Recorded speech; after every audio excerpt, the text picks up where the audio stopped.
साथियों, आप सभी का आज के इस आदिवासी साहित्य लाइव के सायंकालीन सत्र में स्वागत है। मैं आप सबको जोहार कह रहा हूं और आप सबसे ये निवेदन कर रहा हूं कि कृपया अपना कमेंट इंग्लिश रोमन में टाइप करें। और आपको ये जानकर खुशी होगी कि ये लाइव टेलीकास्ट जो है फेसबुक और यूट्यूब दोनों पर एक साथ उपलब्ध है। आप दोनों में से किसी भी जगह इसको देख सकते हैं, अपना कमेंट कर सकते हैं, अपने सवाल पूछ सकते हैं। आज के हमारे इस लाइव में हमारे साथ हैं हैदराबाद के युवा आदिवासी स्कॉलर सुरेश जगन्नाथम। सुरेश, जोहार है तुम्हारा। जोहार सर, जोहार। हाँ, स्वागत और जोहार है तुम्हारा इस लाइव में। मैं अपने दर्शकों को, जो भी लोग इस लाइव को देख रहे हैं, उनको ये कह रहा हूं कि आज के लाइव में डॉक्टर सुरेश जगन्नाथम हैदराबाद से, जो तेलुगु आदिवासी साहित्य पर चर्चा करेंगे और खास करके जो एन्नेल नवु उपन्यास है जो तेलुगु में लिखा गया, किसी आदिवासी द्वारा पहला उपन्यास है, उस पर विशेष रूप से चर्चा करेंगे। तो आप सभी दोस्तों का स्वागत है इस लाइव में। मैं आपको थोड़ा सा बताना चाहता हूं कि सुरेश जगन्नाथम ने पीएचडी तक अपनी हिंदी साहित्य में पीएचडी की है और वो इसके पहले हैदराबाद यूनिवर्सिटी में पढ़ा चुके हैं।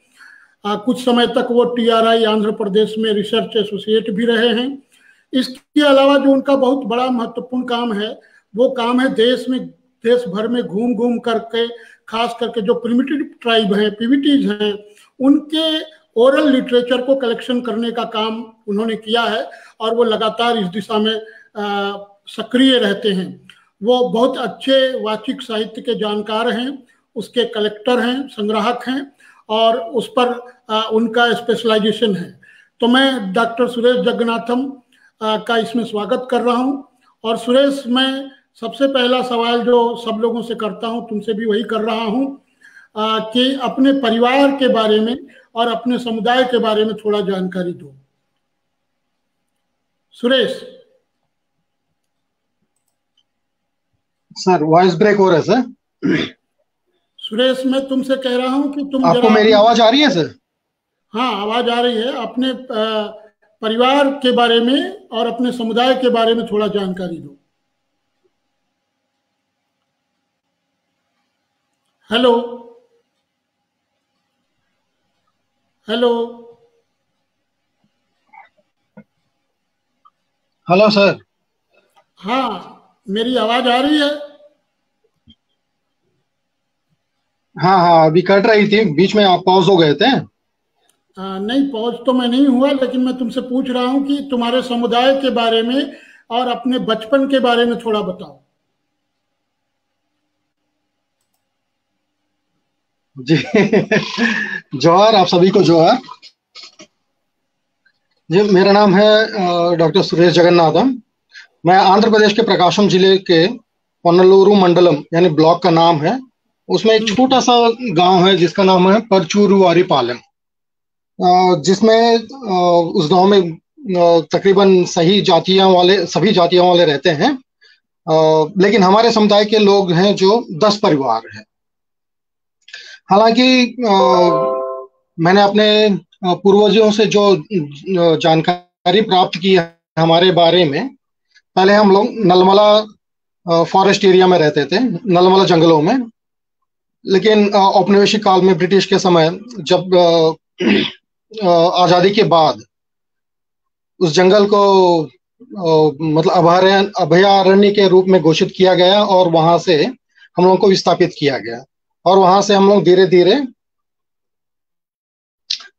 मैदानी इलाकों में आकर बसने लगे।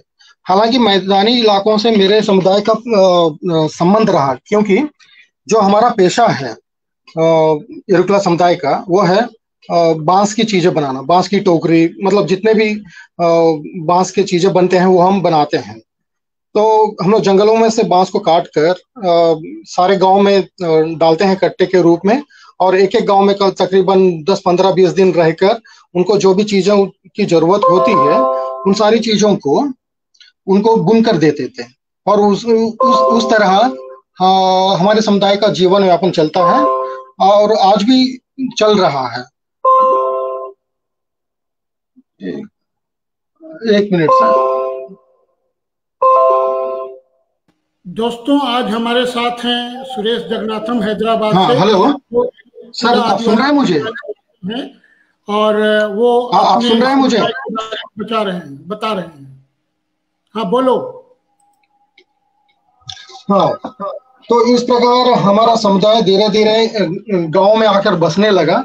जब हमारे पूर्वज तकरीबन 2-3 पीढ़ी के पहले की जो हमारे पूर्वज रहे, वो गांव में आके बसने लगे। और धीरे धीरे गांव में हमें साहूकारों, जमींदारों, उनके जगहों पर थोड़ा सा जमीन दिया जाता था, जहां पर हम लोग झोपड़ी बना के रहते थे। और धीरे धीरे अभी स्थायी रूप से वहां पर बसने लगे हैं। ऐसे ही मेरा गांव, हमारे गांव में 10 परिवार बसे हुए हैं। और दूसरी बात यह है, हमारे समुदाय की जो खासियत है, वो हम लोग हमारी महिलाओं के द्वारा जो फॉर्च्यून टेलिंग, मतलब भविष्यवाणी करने की जो विधा है, उसको भी एक आजीविका के रूप में अपनाते हैं। और वो भी आज चल रहा है। लेकिन वर्तमान में आधुनिकता के दौर में ये सारी जो विधाएं हैं, जो कलाएं हैं, वो लुप्त होती नजर आती हैं। तो आज का मेरा विषय है तेलुगु साहित्य में आदिवासियों के बारे में क्या लिखा गया है, मतलब तेलुगु साहित्य में आदिवासी साहित्य का क्या योगदान रहा। इस विषय पर मैं बात करूंगा। सबसे पहले हम देखते हैं तेलुगु साहित्य का जो तेलुगु साहित्य का आरंभ 11वीं शताब्दी से मिलती है। और तेलुगु साहित्य मूल रूप से मतलब तेलुगु साहित्य में नहीं, बल्कि भारत के विभिन्न भाषाओं में लिखे गए साहित्य में मूल रूप से हमें देखने को मिलते हैं हमारे पौराणिक ग्रंथ, रामायण, महाभारत, ये सारी चीजें। तो रामायण महाभारत जो संस्कृत में लिखे गए थे, जिनको तेलुगु में अनुवाद किया गया है, और मूल रूप से तेलुगु में भी रामायण महाभारत लिखे गए हैं, तो पुराणों में लिखे गए हैं। तो इस प्रकार जब हम देखते हैं इन रामायण महाभारत या पुराणों में, हम हमारे आदिवासियों की छवि, हमारे आदिवासियों के बारे में इन ग्रंथों में लिखा गया है। इसका मतलब यही है कि हमारा अस्तित्व अत्यंत प्राचीन है, और जिसका हम उदाहरण के रूप में उनको देख सकते हैं। आदिवासी शब्द आज का है, लेकिन उस समय उन ग्रंथों में किरात, निषाद, असुर, कई नामों से पुकारा जाता है। दूसरी बात यह है कि जो हम देखते हैं समुदाय के संदर्भ में, हमारे इरुक्ला समुदाय के संदर्भ में, तेलुगु के महाभागवत में लिखा गया है कि हिरण्यधन्व, आप सभी जानते होंगे, एकलव्य का नाम तो आपने देखा है, सुना है, पढ़ा है, जो जैसे भी जानते हैं। लेकिन उनका पिता का नाम क्या है, ये कई लोग जानते नहीं है। लेकिन तेलुगु के महाभारत में उनके पिता का जिक्र भी होता है। उनका नाम दिया गया है हिरण्यधन्व। बहुत बढ़िया जानकारी दी तुमने कि तेलुगु में एकलव्य के पिता का नाम का जिक्र है, और वो नाम क्या है, फिर से एक बार बोलो। हिरण्यधन्व, तेलुगु में बोलते हैं हिरण्यधनुड़, बस मैं उसको हिरण्यधन्व, वो डू जो है, मतलब डूमुवुलु तेलुगु के व्याकरण के हिसाब से अंत में लगते हैं, लेकिन हम इस नाम को हिरण्यधन्व कह सकते हैं। जैसे हिरण्य कश्यप हो गए, प्रहलाद के पिता। हाँ सर, लेकिन यहाँ पर मेरी एक डाउट है, ये मतलब आज मैं ढूंढ भी रहा था इस हिरण्य शब्द का अर्थ क्या होता है। तो डिक्शनरीज में यही बताया गया है कि सोना, पीला सा धातु जिसके आभूषण बनते हैं। लेकिन क्या ये हिरण्य अरण्य का कोई परिवर्तित रूप तो नहीं है, क्योंकि हम जंगलों से जुड़े हुए हैं। तो मतलब इसके बारे में बाद में, हाँ, इसके बारे में हम बाद में चर्चा करेंगे। हाँ, और दूसरा है सर, तो तेलुगु में अब तेलुगु साहित्य में जब देखते हैं तो तेलुगु का पहला उपन्यास श्री रंगराज चरित्र को बताते हैं। ये है नरहर गोपाल कृष्णम्मा शेट्टी, जो 1872 में इस उपन्यास को लिखते हैं। ये कर्नूल के डिप्टी कलेक्टर के पद पे थे और उसी समय उन्होंने इस उपन्यास को लिखे हैं। और तेलुगु का जो सबसे पहला उपन्यास जो बताया गया है, श्री रंगराज चरित्र, इस उपन्यास में आदिवासियों का जिक्र होता है और इस उपन्यास को दूसरे नाम से भी जानते हैं, जिसका नाम है सोनाभाई परिणय। ये सोनाभाई एक बंजारा स्त्री है और उस उपन्यास में इस बंजारे स्त्री से जो उस उपन्यास का नायक होता है वो विवाह करते हैं। इसीलिए इसको सोनाभाई परिणय भी कहते हैं। इसका मतलब भले ही वो तेलुगु साहित्य में अपना पहला स्थान प्राप्त करते हैं, लेकिन इस उपन्यास में आदिवासियों का जिक्र मिलता है। अब उसके बाद अधिकतर मतलब आधुनिक साहित्य में जब देखते हैं 1985 के बाद तेलुगु में आदिवासी उपन्यासों का प्रकाशन उसके बाद दिखते हैं। और उन रचनाकारों के नाम मैं बता दूं और उनकी रचनाएं और रचनाकार। कोर्रापाटी गंगाधर, इन्होंने लिखा है लंबाडोला रामदासो, मतलब इसका अर्थ है लंबाड़ों का रामदास। अरुणा एक स्त्री है, उन्होंने एक उपन्यास लिखती है जिसका नाम है एल्ली। एल्ली एक नाम है और यह उपन्यास एक हमारे समुदाय इरुक्ला समुदाय के महिला को केंद्र में रखकर लिखा गया उपन्यास है। और एक लेखक है कुलुगु श्रीनिवास, वे अडवी तल्ली नाम से एक उपन्यास लिखे हैं। अडवी तल्ली मतलब जंगल माँ। और उसके बाद वसंत देशपांडे, ये अडवी मतलब जंगल के नाम से एक उपन्यास लिखे हैं। और डॉक्टर केशव रेड्डी, अतडू अडविनी जयिंचाडु, उसका अर्थ है उसने जंगल को जीता। चिवरी गुडिसे मतलब अंतिम झोपड़ी। उसके बाद लिखते हैं दाशरथी रंगाचार्युलु, उपन्यास का नाम है मोदक पूलु, एक फूल का नाम है। उसके बाद लिखते हैं अल्लम राजैया, जो निजाम के समय मतलब कोमरम भीम के नाम से आप जानते ही होंगे। कोमरम भीम को एक बहुत बड़ा विद्रोह करते हैं तेलंगाना रीजन में और ये उस समय के निजाम के खिलाफ लड़ते हैं। उसके बाद है आनंद मोहन, वे लिखते हैं वसंत गीतम। उसके बाद मंजरी करके एक महिला है, वे लिखती हैं कनिपिंचनी सूर्युडु, मतलब अंधिका सूरज। लेकिन ये सारे जितने भी हम अभी मैंने बताया है, ये सारे उपन्यासकार गैर आदिवासी उपन्यासकार हैं। अब उसके बाद हमें देखने को मिलता है एक उपन्यास जिसका नाम है एन्नेला नव्वु, जो यानादी समुदाय को केंद्र में रखकर लिखा और उसी समुदाय के व्यक्ति द्वारा लिखा गया है, जिनका नाम है येकुला वेंकटेश्वरलु। उपन्यास के बारे में चर्चा करने से पहले मैं इस समुदाय के बारे में कुछ बताना चाहता हूं। और यह समुदाय यानादी उस समुदाय का नाम है और यह समुदाय आंध्र प्रदेश के तकरीबन सारे तटवर्ती जिलों में निवास करते हैं, लेकिन अधिकतर नेल्लूरू जिला में इनका मूल स्थान माना जाता है। आप जानते होंगे आज जो हम दुनिया भर में मशहूर है कि भारत रॉकेट्स को लॉन्च करता है और लॉन्चिंग स्टेशन का नाम है श्रीहरिकोटा। एक्चुअली ये एक द्वीप है और इस द्वीप में ही यह समुदाय रहते थे।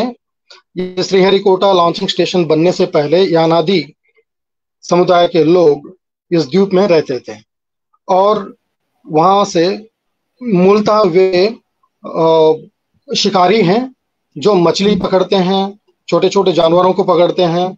इस तरह वो अपना जीवन यापन करते हैं। लेकिन सरकार ने उनको श्रीहरिकोटा उस द्वीप से विस्थापित करती है और वहां से मतलब खदेड़ देती है और वहां पर ये लॉन्चिंग स्टेशन को बनाया जाता है। उससे मतलब पीड़ित प्रभावित कई फैमिलीज हैं जिनको आज तक कोई मतलब सरकार की तरफ से कोई कुछ भी मुआवजा के रूप में कुछ भी नहीं मिलता है। और दूसरा, यानादि शब्द जो है, कहते हैं ये शब्द संस्कृत का अनादि, अनादि यानी जिसका कोई नहीं होता है, उस शब्द से आया। मतलब इनके जीवन स्टाइल को देखकर, इनकी जो स्थिति है उसको देखकर लोग उस अनादि को परिवर्तित रूप से यानादि यानादि करते हुए बुलाते कहते हैं करके, मतलब इस रूप में ये परिवर्तित होकर ये शब्द बना करके कहते हैं। और दूसरी बात, साउथ में स्पेशली आंध्र प्रदेश में हमारे इलाकों में कई लोगों के नाम मैंने देखा है इस समुदाय के नाम से जुड़ा हुआ है, जैसे यानादि, यानादम्मा, यानादैया, इस रूप में नाम रखते हैं। और खास करके मेरे एक मामा है, उनका नाम भी यानादि है। अच्छा। और एक दिन मैं अपनी मम्मी से पूछा कि मम्मी, मामा का नाम यानादि क्यों है, मतलब ऐसा क्यों रखते हैं? यानादि तो एक समूह का मतलब समुदाय का नाम है। तो मम्मी ने कहा कि एक्चुअली मतलब जिनके बच्चे जो तुरंत मतलब पैदा होते ही मर जाते हैं, मतलब बचते नहीं है, किसी न किसी रूप में वो खत्म होते रहते हैं, तो ऐसे संदर्भ में अगली बार मतलब उसके बाद जो भी बच्चा पैदा होता है उसको मतलब अपने बिरादरी वालों को बुलाते हैं, भोज करवाते हैं पत्तलों में, और उन झूठे पत्तलों में इस बच्चे को सुला देते हैं और उसके बाद यानादि नाम से नामकरण करते हैं। इसका मतलब ऐसा करने का पीछे का जो कारण है कि यानादि किसी भी कंडीशन में जी लेता है, चाहे वो मतलब कितने दरिद्रता में भी, इतने गरीबी में भी वो जी लेता है, जंगलों में जी लेता है, किसी भी रूप में वो जी लेता है। तो एक एक जो धारणा है जो बनी है, उस धारणा को मतलब यानादि किसी भी हाल में जी जाता है, तो इसको अगर इसका भी नाम हम यानादि रखेंगे तो ये भी जी लेगा, इसकी भी भविष्य अच्छी होगी, मरेगा नहीं। इस उद्देश्य से ऐसा नाम रखा जाता है। तो यानादि अत्यंत गरीब होते हैं। एक्चुअली एक प्लेस से दूसरे प्लेस वो माइग्रेट करते हुए जीते हैं, उनका मूल स्थान के रूप में ऐसा कुछ नहीं होता है। हालांकि अभी अभी कई उनके कॉलोनीज बने हैं, और खास करके सरकार मतलब ट्राइबल वेलफेयर डिपार्टमेंट उनके विकास के लिए ITDS की स्थापना भी की है नेल्लूरू डिस्ट्रिक्ट में, इंटीग्रेटेड ट्राइबल डेवलपमेंट एजेंसीज। उसके तहत थोड़ा बहुत विकास हो रहा है उनका।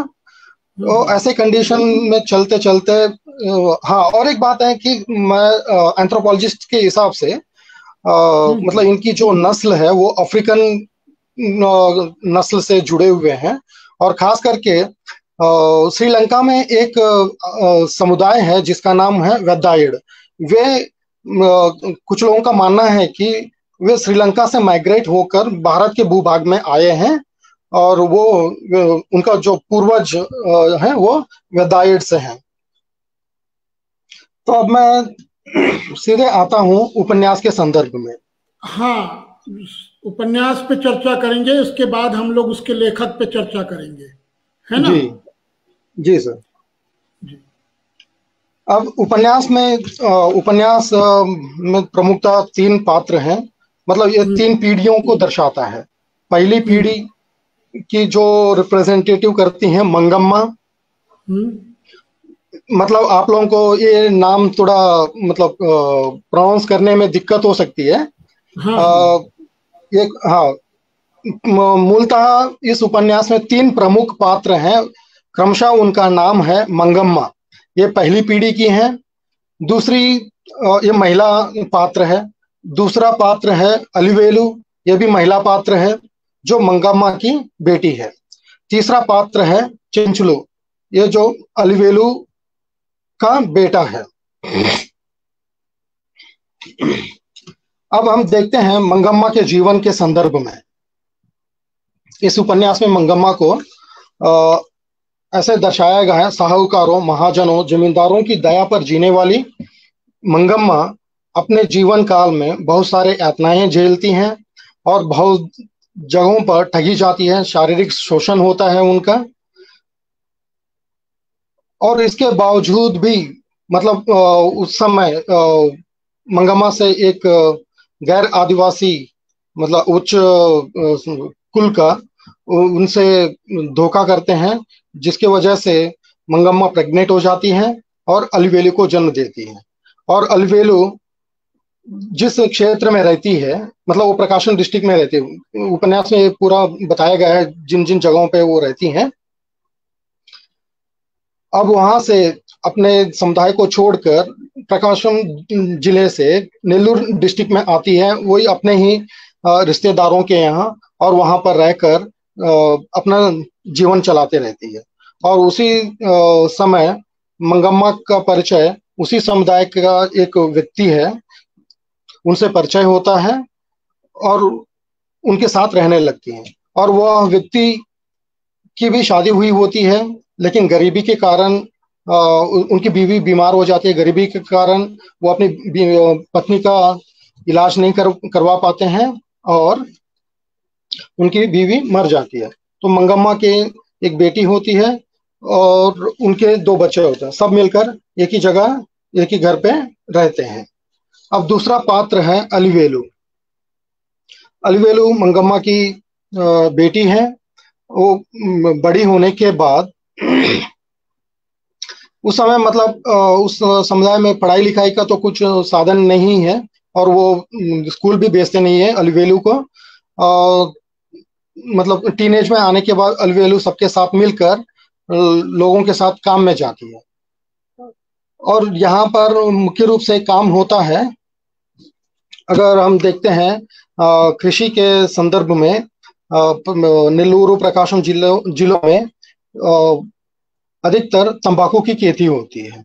और उस तंबाकू के मतलब तंबाकू से जुड़े जितने भी काम होते हैं, महिलाओं की जरूरत पड़ती है उन कामों में, और महिलाएं उस काम में जाकर अपना गुजारा करते रहती हैं। तो एक ग्रुप बनकर जाते रहते हैं। उसी ग्रुप के साथ अलिवेलु भी उस यार्ड में काम करने जाती है और वहां का एक सुपरवाइजर रहता है, उससे दोस्ती होती है। और वह सुपरवाइजर अलिवेलु को चीट करता है और जिसकी वजह से अलिवेलु भी प्रेग्नेंट हो जाती है। उसका एक बच्चा होता है। अलिवेलु अपने बच्चे को अपनी माँ मंगम्मा के पास छोड़कर वो कहीं दूसरी जगह चली जाती है। अब यहाँ पर देखने की बात है, पहली पीढ़ी में मंगम्मा ठगी जाने के बावजूद भी वो अपने ही समुदाय में आती है और अपने समुदाय के साथ जीते रहती है। लेकिन अलिवेलु अपने परंपरागत मूल्यों और आधुनिकता के बीच पिसती हुई ना ही वो अपने यानादी समुदाय में आ सकती है और ना ही बाहरी व्यक्ति जो जिस व्यक्ति से प्यार करती है उससे शादी कर पाती है, उससे ना ही शादी कर पाती है। और बीच में ही ऐसे घूमते घामते वो कई बीमारियों का शिकार होती है और अंततः वो अपने घर वापस लौटती है। मतलब उसके अंतिम दिनों में जब घर बहुत ही बीमारी के साथ वो घर वापस लौटती है और अपने बेटे को देखकर वो खत्म हो जाती है, मतलब मर जाती है।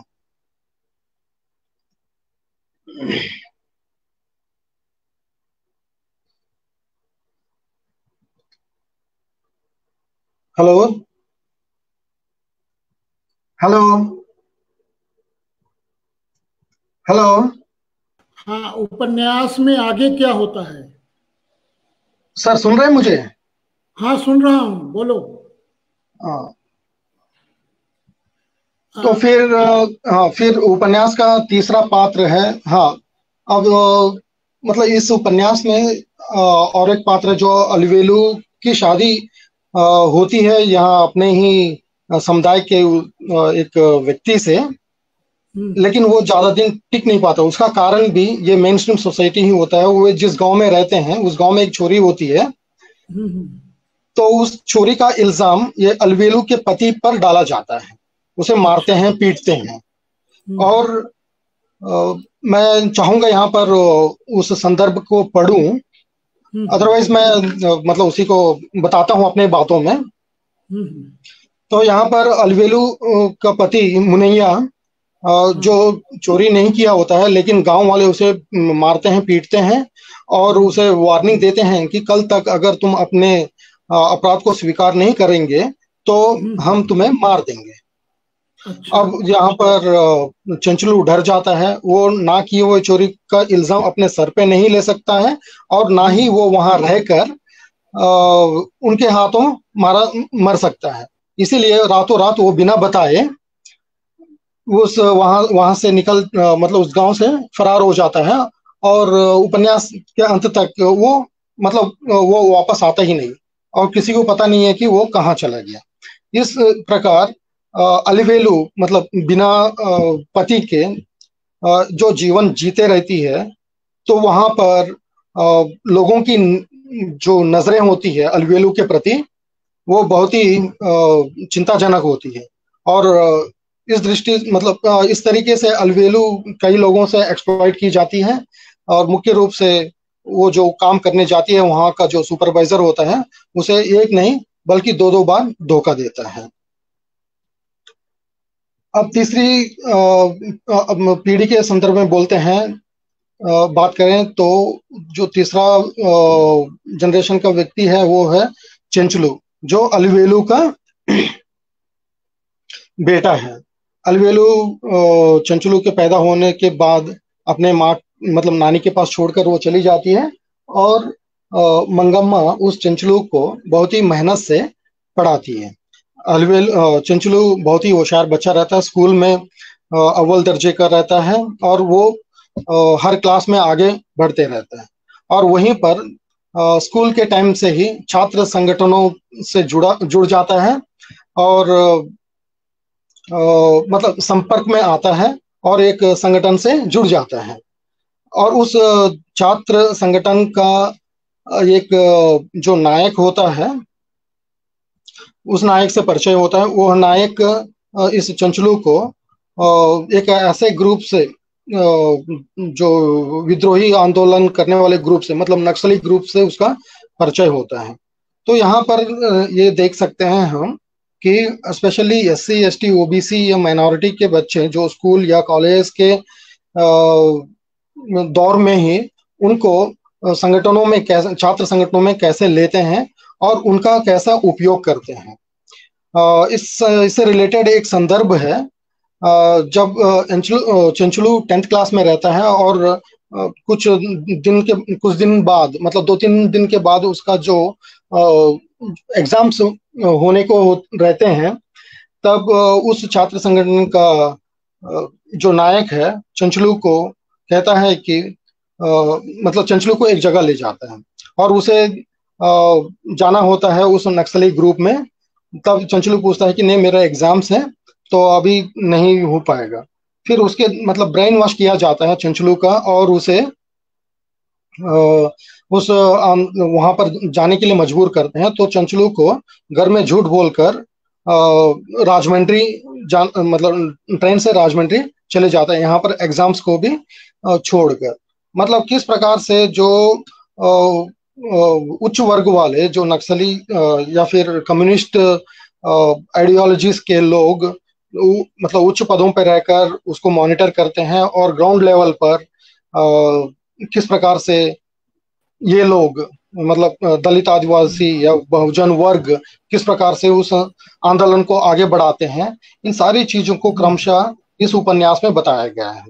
और इस उपन्यास में जो चंचलू का पात्र है वो लेखक ही अपने आप को वहां पर रखता है और उस उपन्यास की रचना करता है।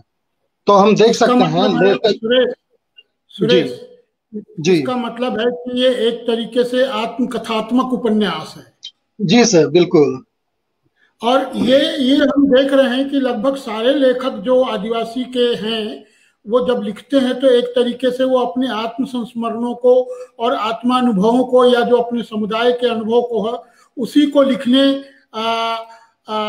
उसी को लिखने में वो ज्यादा रुचि लेते हैं और पहले पहले उसी को लिखते हैं।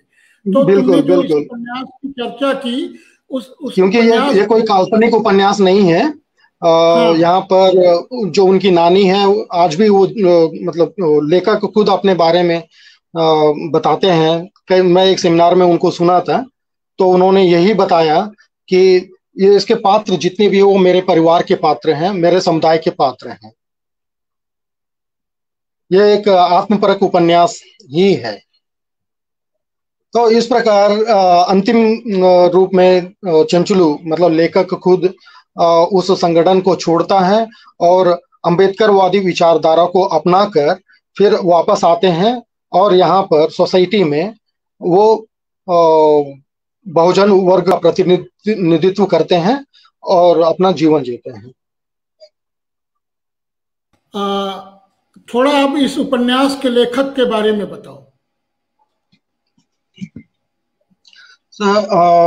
यह लेखक हैं जिनका नाम है एकुला वेंकटेश्वरलु। इस उपन्यास में जो पात्र है वो खुद उन्हीं का ही है, वो खुद लिखते हैं। बस यही है कि वो ज्यादा पढ़े लिखे नहीं है, बीच में छोड़ना पड़ा। आप जानते ही हैं आदिवासियों का, और खास करके प्लेन में रहने वाले आदिवासियों का तो और भी खतरनाक मुद्दे हैं, क्योंकि जैसे मेरा समुदाय है ऐसे ही अनादि समुदाय भी उसी कैटेगरी में आता है जो क्रिमिनल ट्राइबल कहा जाता है।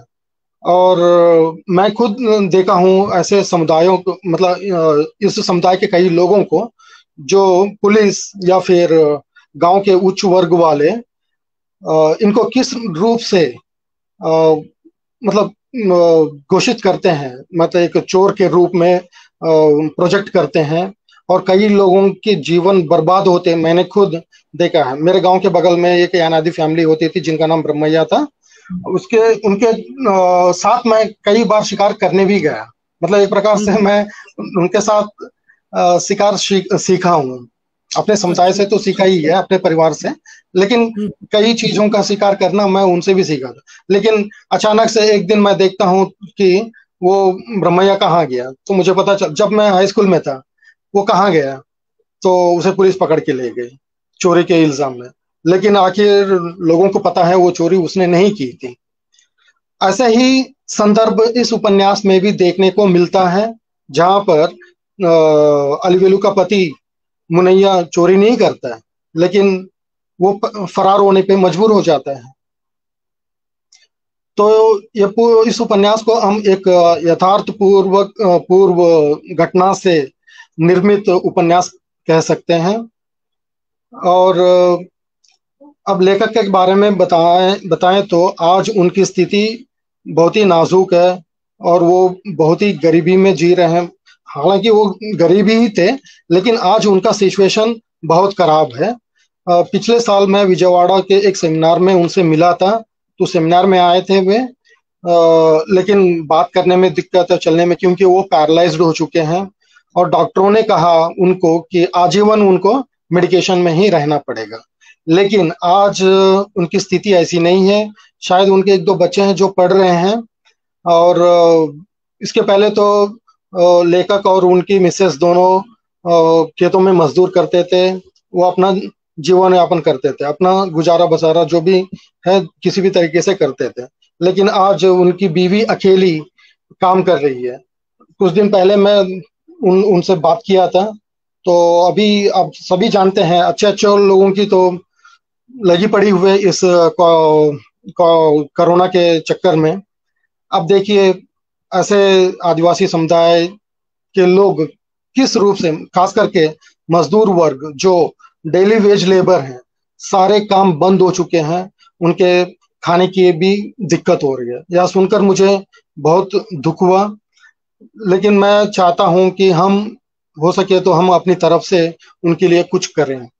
तो अश्विनी जी, ये बात आप लोगों से कहें। तुमने बहुत अच्छी जानकारी दी ईवी के बारे में। मैं जो एकुल जी हैं उनके लिए हम सभी लोग चिंतित हैं, और मैं इस लाइव के माध्यम से अपने सभी दर्शकों से जो इस आदिवासी साहित्य लाइव श्रृंखला को देख रहे हैं। जैसा कि आपने अभी सुना, जगन्नाथम सुरेश ने बताया कि एकुल जी की हालत बहुत खराब है। वो पिछले 2 साल से पैरालाइज्ड के शिकार हैं और वो और उनकी पत्नी दोनों एग्रीकल्चरल लेबरल हैं, मतलब डेली लेबर के रूप में खेतों में काम करते थे। और चूंकि वो पैरालाइज्ड होने के बाद में वो खुद काम नहीं कर पा रहे हैं, अकेली उनकी पत्नी काम कर रही थी, परंतु लॉकडाउन के कारण उनको भी काम नहीं मिल रहा है और उनका पूरा परिवार इस समय बहुत मुश्किल में है। तो मैं अपने सभी दर्शकों से जो इस लाइव को देख रहे हैं उनसे आग्रह करूंगा कि एकुल वेंकटेश्वरलू जी की मदद करने के लिए आगे आएं। और अगर आप कोई उनको आर्थिक मदद करना चाहते हैं तो हमें कमेंट बॉक्स में लिखें और हम लोग एक तरीका निकालेंगे जिससे आपकी आर्थिक मदद उन तक पहुंचाई जा सके। ये बहुत दुर्भाग्य का, ये बहुत चिंता की बात है कि हमारे वो तमाम आदिवासी भाई बहन जो लोग डेली लेबर, दैनिक मजदूरी पर डिपेंड हैं, उनकी हालत इस समय सबसे ज़्यादा खराब है और उनकी मदद के लिए समुदाय को आगे आने की जरूरत है। तो मैं सुरेश, तुम भी इसके लिए प्रयास करो, हम लोग भी प्रयास कर रहे हैं और इस लाइव से हम लोगों से अपील कर रहे हैं कि वो NL नवू जो चांदनी जैसी हंसी के उपन्यास के लेखक हैं, एकुल वेंकटेश्वरलू, उनकी आर्थिक मदद के लिए लोग आगे आएं, उनको मदद करें ताकि उनका परिवार इस लॉकडाउन में भी सरवाइव करे। और मैं उन सभी दर्शकों का और साथियों का शुक्रगुजार हूं जो लोग अपनी सदिच्छाएं जाहिर कर रहे हैं और कमेंट में लिख रहे हैं कि हम उनकी मदद के लिए तैयार हैं। मैं उन सभी लोगों के प्रति आभार व्यक्त कर रहा हूं और आप सबसे ये अपील करना चाह रहा हूं कि शायद इस लाइव में थोड़ी सी दिक्कत है कनेक्टिविटी की हमारी तरफ से, लेकिन सुरेश तुम्हारी तरफ से कनेक्टिविटी ठीक है। तो मैं चाहूंगा कि थोड़ा सा तुम भी लोगों से अपील करो, लोगों से बात करो, उनको किस तरीके से मदद दी जा सकती है। तो आज एकुल वेंकटेश्वरलू जी की जो स्थिति है वो बहुत ही चिंताजनक है। वो पिछले 2 साल से मतलब उनको लकवा मारा गया, वो मतलब कुछ काम नहीं कर सकते हैं। उनको देखने के लिए घर पे उनकी बीवी मात्र है और उनकी बीवी हर दिन काम करती थी, लेकिन ये लॉकडाउन के कारण उनको काम नहीं मिल रहा है, सब कुछ बंद है। सच में बहुत दुख हुआ मुझे जब उनसे मैं फोन पे बात किया। बस एकुला जी मतलब रोने लग गए थे। मैं उनको कहीं मतलब जानता हूँ, हमारा परिचय है 2011 से। मतलब ये उपन्यास लिखने के बाद मैंने हमारे यूनिवर्सिटी में एक सेमिनार भी हुआ था, उस सेमिनार में आए थे एकुला जी। उस समय से लेकर आज तक हमारा मतलब हमारी जान पहचान है। लेकिन मतलब इस सेमिनार मतलब ये लाइव प्रस्तुत करने से पहले मैं उनसे और कुछ भी जानकारी प्राप्त करना चाह रहा था। उस दिन मैंने कॉल किया तो उस दिन मुझे पता चला कि उनकी पारिवारिक स्थिति बहुत ही मतलब कमजोर है। तो मैं चाहता हूं, आप लोगों से अपील करता हूं, कृपया आप सब आगे बढ़ें। आप जितना जो कुछ कर सकते हैं प्लीज आर्थिक मदद कीजिए। एटलीस्ट हम उनके कुछ मेडिसिन के पैसे जुटा दें, क्योंकि डॉक्टरों ने कह दिया है कि मतलब जब तक वो जीवित है तब तक ये मेडिकेशन लेना ही है। तो बस मैं आप लोगों से यही उम्मीद रखता हूं कि आप लोग आगे आएंगे और उनकी मदद करेंगे। जोहार।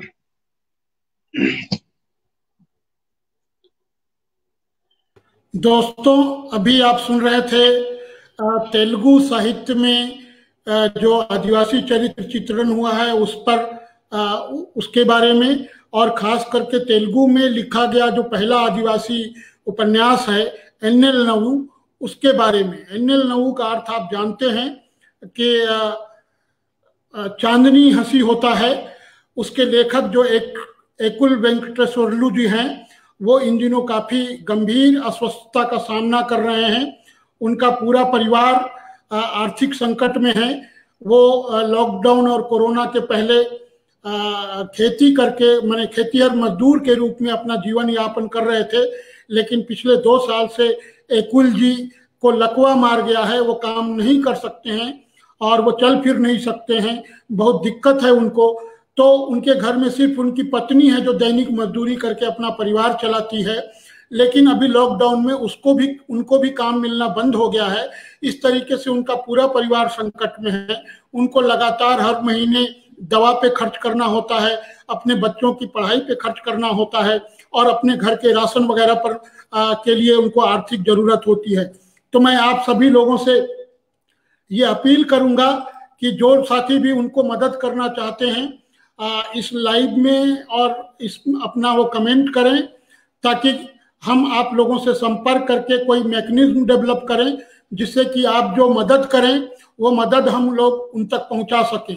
ये अगर हम ऐसा कर पाए तो मैं ये मानूंगा कि आदिवासी साहित्य लाइव जो श्रृंखला, जो सीरीज हमने फेसबुक पर इस कोरोना लॉकडाउन के समय चलाया, वो उसको चलाना सार्थक हुआ। क्योंकि अगर हम एक दूसरे की मदद नहीं करेंगे, खास करके अपने उन कमजोर, आर्थिक रूप से कमजोर भाई बहनों की मदद नहीं करेंगे, अपने लेखकों की मदद नहीं करेंगे, तो निश्चित रूप से उनका जीना बहुत मुश्किल है। और खास करके इस कोरोना के समय में, इस लॉकडाउन के समय में जो दैनिक मजदूरी पर जो लोग जीते रहे हैं उन सब की हालत बहुत मुश्किल है। तो मैं आप सब लोगों का पुनः आप लोगों को धन्यवाद दूंगा, अपने सभी दर्शकों को और सुरेश को, कि उसने इतनी बहुत ही महत्वपूर्ण जानकारी उसने उपलब्ध कराई और हमें उस एक उपन्यास के बारे में बताया जिस उपन्यास से पूरा भारत इसलिए मैं कह रहा हूं कि ये पूरा भारत या तो हिंदी में सुनता है या अंग्रेजी में सुनता है।